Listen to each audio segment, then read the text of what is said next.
0 here. Would you give me 3? Yes. Substitute y is equal to 4. Would you give me 0? Yes. So the limits of the integration is from 0 to 4. Because I'm rotating about the y-axis. Very important. Very important.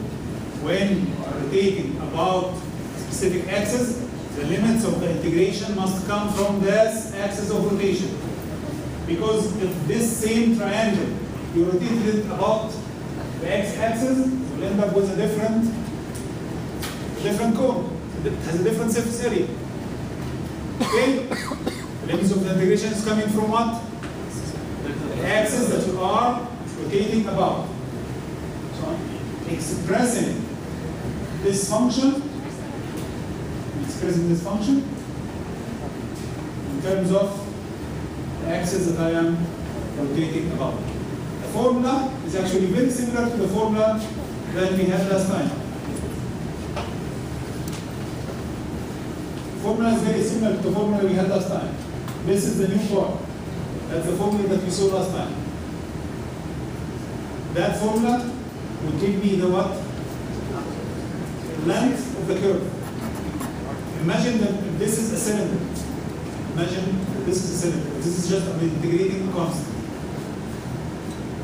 Okay? Imagine that I'm integrating a constant. Okay, if this ds is just a cylinder, dy by x is going to be equal to what?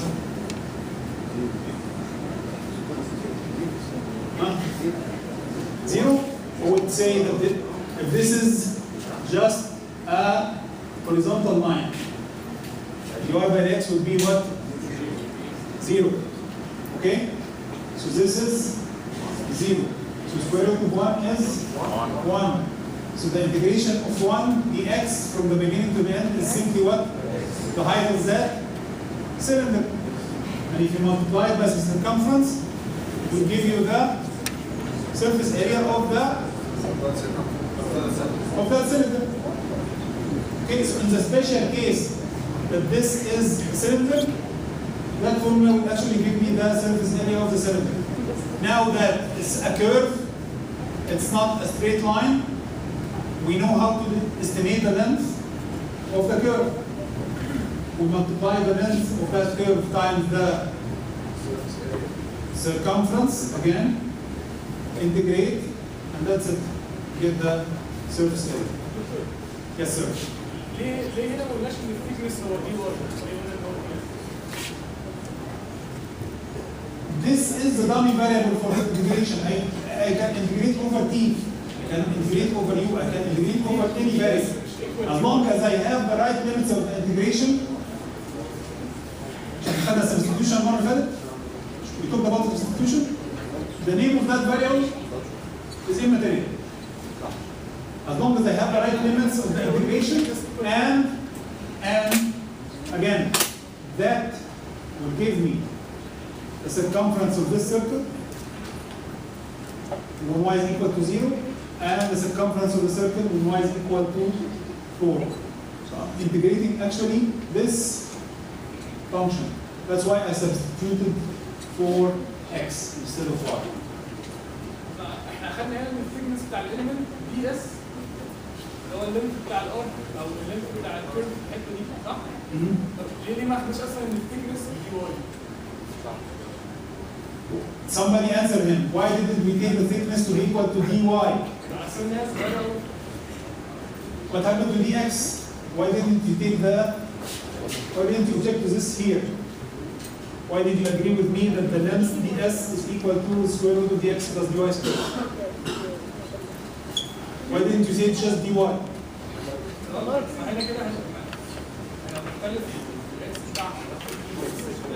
In general, since you are in 2 dimensions, in general, if you are in 2 dimensions, it's always going to be part in x and part in y. You cannot say that it's only dx or only dy. Okay.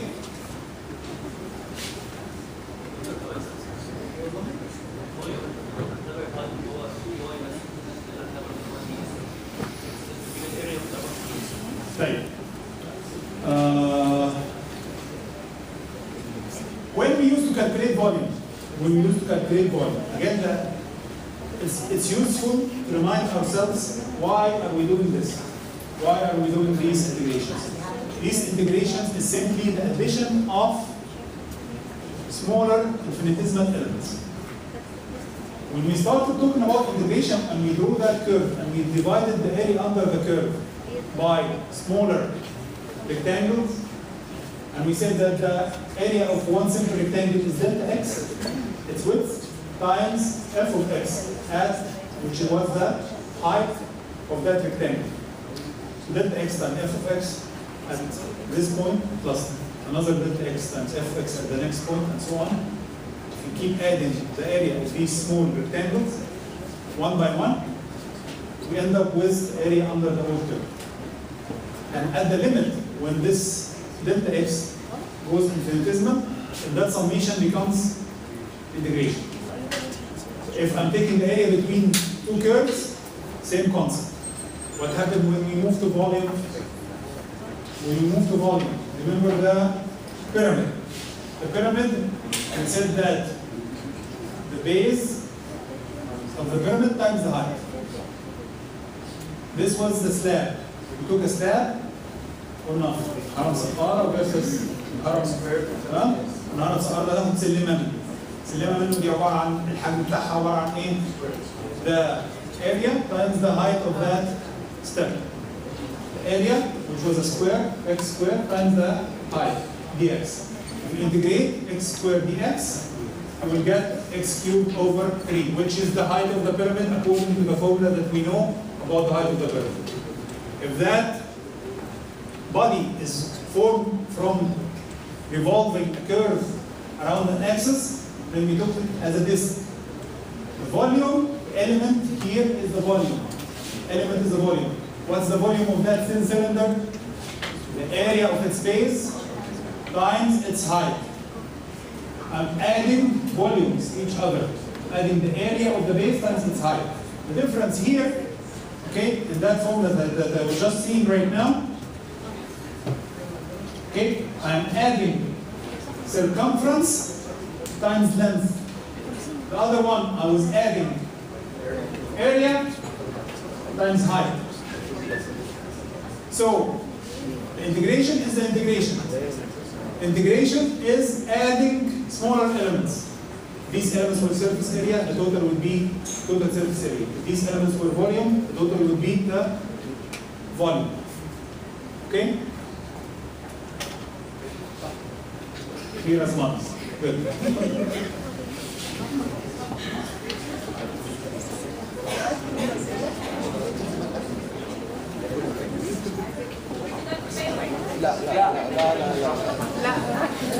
Where did I see that before?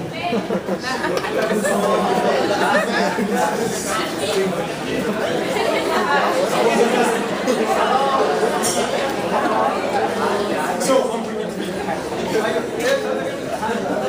the idea here, by section 6.5 and 6.6 are pure physics applications for integration and the physics. One is work done by force, the other is finding the center of moments and moments around a specific point. It's very useful to reach a point in the course where you can tie concepts that you have studied in one field with concepts that you have studied in the other. You should be able, as you go further into your programs of study, to tie more and more concepts. Chemistry with biology. Chemistry with physics. Math are the tools of the trade. If you are a carpenter, your tools of the trade will be your saw, will be your hammer, will be your nails. These will be the tools of the trade. If you are a scientist, the tools of your trade will be what? Math, physics, chemistry, and biology. You need to be able to use all your tools. If you are a good carpenter, you can only use a saw. You are only cutting stuff. You need to be able to use a saw sometimes and the hammer sometimes so that you can build blocks. Okay? So, I'm not going to test you in physics. I'm not going to test you. This is it's a calculus course.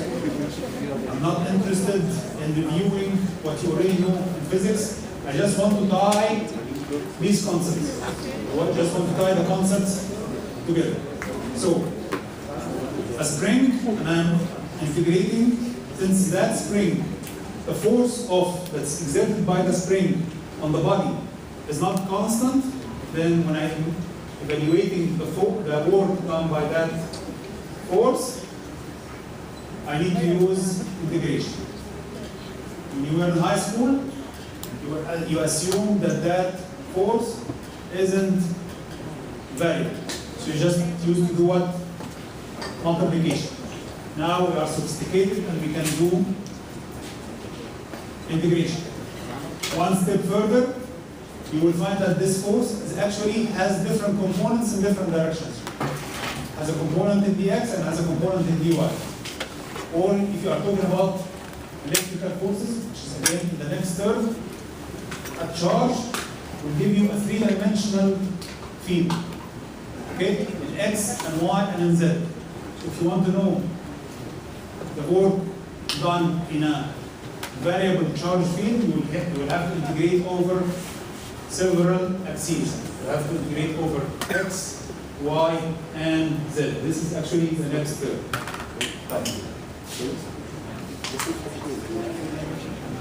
Over a very short distance, even an unconstant force doesn't change much.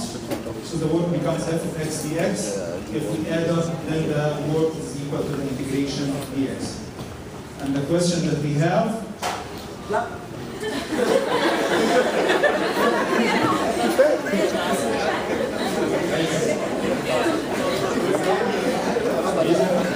is enough calculus created?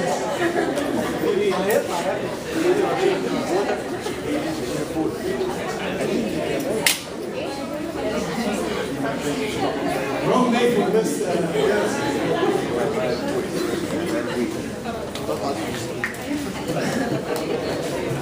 Again, I want you to tie the concepts. I'm not testing you in physics. Just tie the concepts together.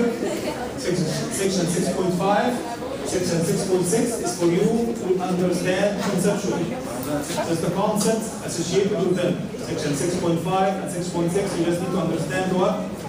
The concepts. I'm not going to give you a physics problem. Okay? This is, again, the bucket is being raised. It was at a height 0 and it reached a height 20. There are three different ways that lifting, and I would like to know the force done by, the work done by what? Gravity. Okay? So, three things. Empty bucket, the weight is a constant. Empty bucket, the weight is a constant. The weight is 5 pounds. The rope weighs 0.08 pounds per feet. How many feet? 20. How many feet? 20. So as I raise this bucket, I'm decreasing the length of that rope. It was at 20, 19, 18, and so on. One more thing is that the bucket is dripping water. It had 16 pounds of water when it was at height 0, and ended up with 0 water when it was at height 20. Like 16 and 0, from 0 to 20. Okay? How would this?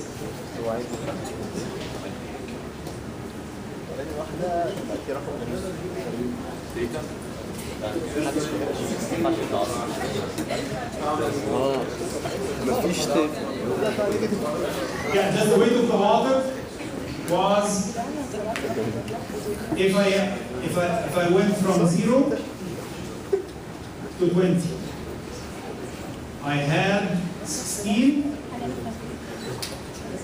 Okay? It's easier actually if I wrote on that axis, maybe you will see it.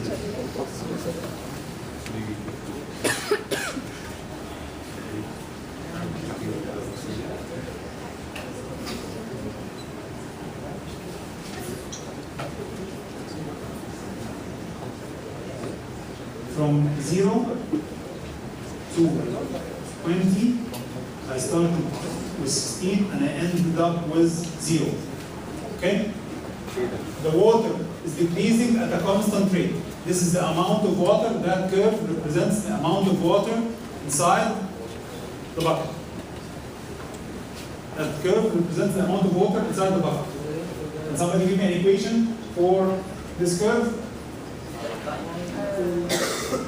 No, this is the height.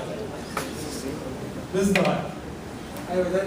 I started at a 0 height and I reached the height of 20. Started with a weight 16, I reached the weight of 0.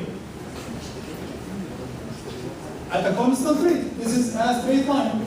Just telling me that a constant rate. What is the equation for this line? y بتساوي minus 4 over 5 plus 16. Right? X plus 16. Who would agree that this is a correct equation? Good. If you actually substitute with 0, it will give you 16, substitute with 20, it will give you 8. So what is the work done?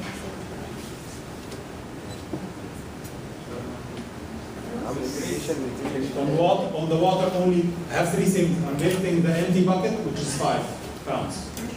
I'm lifting the rope, which is 0.08 pounds per feet. And I'm lifting the water.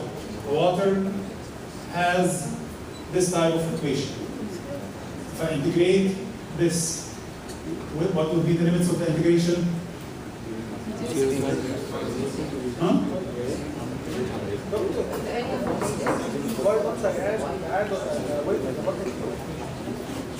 I'm doing the 3 components separate.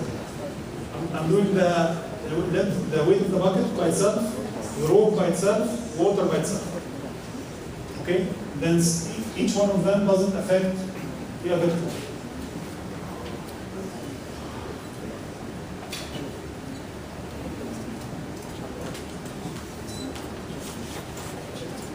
Then that integration becomes from 0 to 20, 16 minus 4 over 5x dx.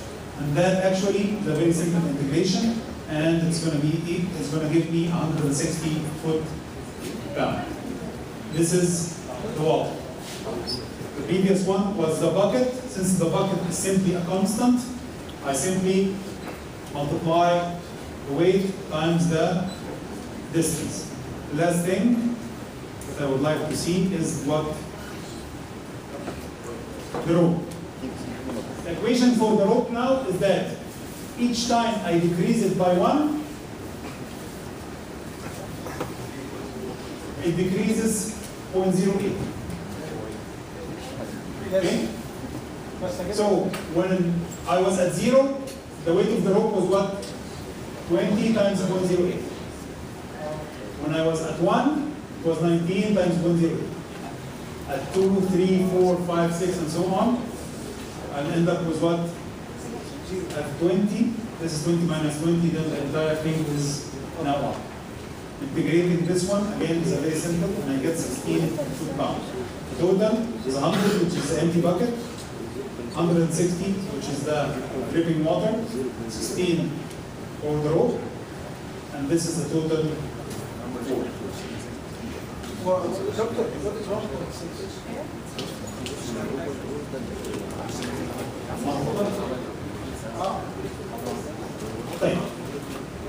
Any questions so far?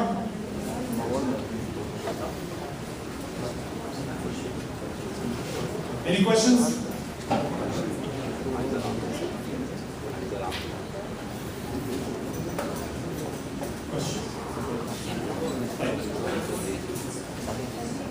Moments.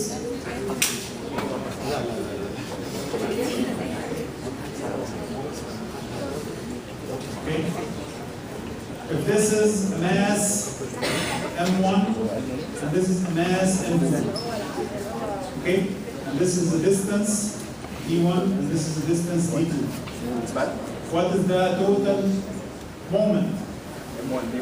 Okay, فاكرين المومنت؟ مين 10 هو العزم. العزم العزم. عزم ايه؟ لا لا لا. فاكر في الفيزياء الملف بتاع الطلبة I didn't say that we are working. I just wanted to take a moment. كان عزم ايوه Okay. ما هو ده العزم. So the moment ولا ده العزم. 1 is equal to m1 فاكر ان times d1. انا عارف ان هي Moment 2 هي كانت بيان يا عم. is equal to m2 times d2. Are these vector quantities or are these scalar quantities? Vector? Yes. Okay. And one of them is opposite the other. If I want to add them, one of them will be minus, according to whatever convention that I have. According to whatever convention that I have. Okay? And if I want to find, okay, if this is a scale, and I'm weighing these two masses, what would the point where this will be equal? What is the point if I tie this? It will be horizontal, yes.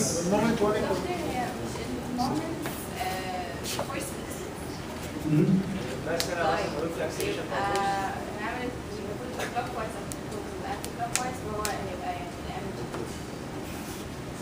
Okay, the force is mg. That's g is what? Huh? بس مش constant يعني فهنشيلها. Yes. يعني G bar is this, you can say this is kilogram weight. what is the moment? So that you know kilogram weight easier. Okay, consider this kilogram weight. Okay. Again, where is the point where if I hang this, it will be horizontal? When moment 1 is equal to moment 2, okay, so m1 d1 is equal to, going to be equal to m2 d2. Okay, and I'm going to move on that line until I can find a point where if I have two different masses, this mass times قوة في زراعها يساوي قوة في زراعها. لو الكلام ده أنا أشرح خلينا يعني I think I don't want to really go into much more details about this. Okay, these concept for a moment. If I have now instead of a simple weight, I have a weight distribution. If I have a weight distribution, element of weight over an area. If I integrate that element of weight over the area, I will get the what? The total weight. Okay? And then if I want to get the total weight times the distance, I will get the what? The moment. If I have that moment variable over distance, such that force can be variable over distance, the total moment will be what? Integration of the element of moment over the distance. Integration of the element of moment. This is what an element. This is a force that's concentrated on one point. If I have the force distributed like a sheet that doesn't have a uniform density. A sheet that doesn't have a uniform density. Okay? Then I look at the element of volume times that variable density. I integrate this, I get the total weight. The area where the center of moment, center of mass is where all these elements would have a negative net force at the middle. Okay? All of this is simply an application for integration. When you have a non-uniform cross-section, you cannot simply add blocks. تمام. البيبر لو انا again assume that this is a piece of paper. The center here would be the geometric center. If I hang this from the geometric center, okay, what if this side is heavier than this side? It will tilt.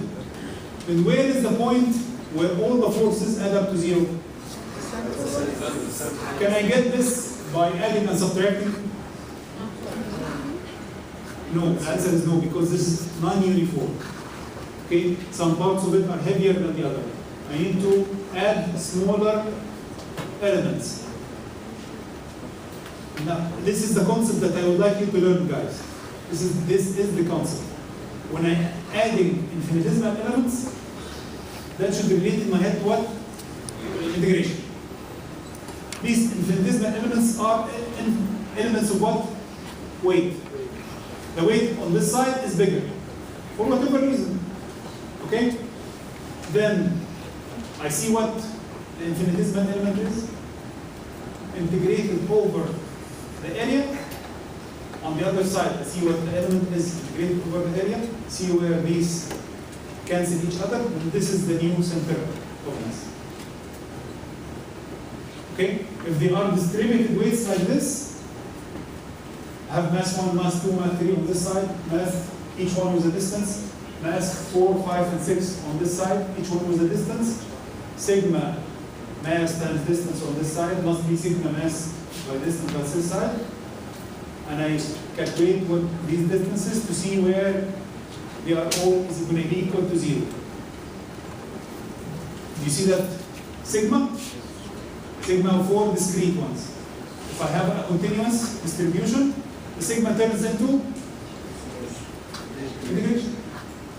If you understand this concept, then you have understood chapter 6. If you understand that simple concept, this sigma of whatever quantity, when that element is infinitesimal, you integrate them into a larger quantity, physical quantity. That's the process of integration. Then